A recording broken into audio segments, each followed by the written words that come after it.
Leaders around the St. Louis area want to make sure that you know all of your options for voting. News 4's Ray Preston explains how visits to the polls today are leading to discussions of easing early voting rules in Missouri.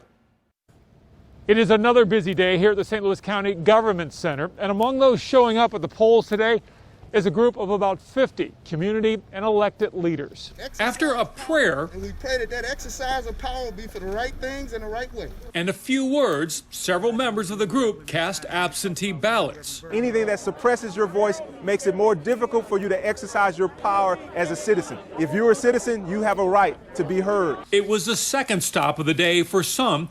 Tuesday morning, they took their Get Out the Vote message to one of the satellite polling places in the city as well. You should make sure that you take advantage of the opportunity to vote in-person absentee early. Jones, along with St. Louis County Prosecutor Wesley Bell, helped organize the push to vote.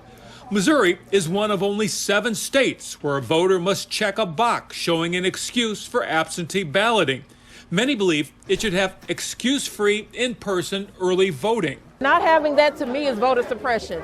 You know, there are so many obstacles in the way of people voting. No, we need to make voting easy for each and every person because it matters. We asked the St. Louis County Director of Elections if Missouri should adopt voting laws more similar to Illinois when it comes to early voting.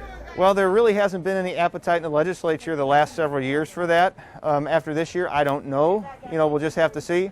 All I would say is that the Missouri Association of County Clerks and Election Authorities has endorsed the concept of no excuse absentee voting the last several years. Going into one of the most contentious elections in years, the St. Anne police chief says he's prepared for any problems at the polls. I hope that people would remain calm, put in your vote, put in that time that it takes to come and vote, and that means that you care.